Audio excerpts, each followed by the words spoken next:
Welcome back to Fishing the Ocean State here at the Rhode Island Convention Center. This is the home to the New England Fishing Show put on by the Rhode Island Saltwater Anglers Association March 19th through the 21st. Now, RISA has a list of speakers set up for you to get information from. Oh, fabulous list, including in that group, well, Captain Jack Sprengel from Quaker Lane Bait and Tackle. Jack calls himself an extreme fisherman, loves to fish under extreme conditions, and, well, that was the conditions we had when we hooked up in search of Albies on the Westerly reefs.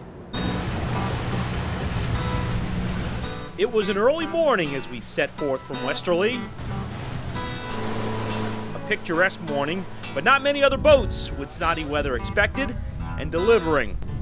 Captain Jack Sprengel from East Coast Charters, joined by good friend Nick Frazier in search of false albacore. Makes sense they'd be off the light a little bit with the east wind. Oh yeah, all that bait's getting shoved out here. Yep, especially with the tide change. Jack not only interested in the life under the water. This isn't a little group up here in the front that's looking pretty good. Yeah, I like hearing them talk. I like hearing the drag sing myself. Yeah, you definitely can tell there's some feeding going on. So right now we're just kind of looking for them to do a little bit of greyhound in front of us. Or if we can get ourselves to drift right, we're going to blind cast for them, because if you got this kind of activity, they're definitely around. Sometimes you get schools acres, you know, and then other days you get them, there's maybe like 6 fish cruising together. They're very unpredictable.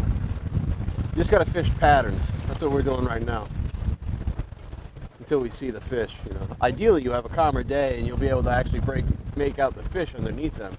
But on a day like today, you're not going to make out anything.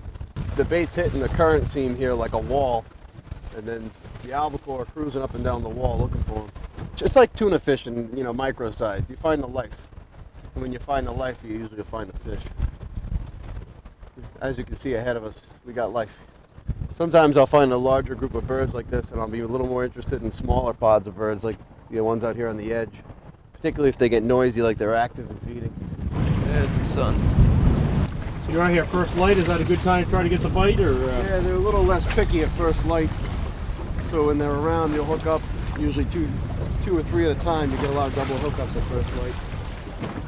Then as the day gets a little longer and the water warms up and the sun comes out, they see a little better and they get a little more picky. You can hook them all day long, but tides and lighting and temperature definitely have an impact. I like this group of birds kind of working their own thing over here on the outside of this group, keeping an eye on that. And the lure of choice? We're throwing a little mix and metal at them today. We got some deadly dicks, some Swedish pimples, a couple of point jewed pogies. And, you just want to throw a couple different patterns at them until one of you hook up, and then everyone switches over. I think Nick's fishing some with a little bit of green in it right now, and I've got all silver on. Going to need to pull out all the tricks on this tough weather day. You'll come out here on other days, it'll be a lake, and it's very easy. You'll see them just greyhounding on the surface, and you just come up and crank them. You're gonna have to work for them today. This looks good though. At least there were no other boats chasing the fish down. If you get them to come up, the last thing you want to do is chase them. You want to go upwind or up current of them and let them come to you. You'll have them up around you for minutes on end that way, which can be an eternity with fishing hardtails. You get a good 5-minute shot of them just busting around your boat. If you come up on them and chase them and run them down like they're bluefish, you're going to lose them all day, and you're just going to look like a clown following them all over the water. Yeah, whenever you're fishing the hardtails, let them come to you. And just fish the pattern that they're on. Don't chase them down. Especially if I'm next to you in the boat. Stay away.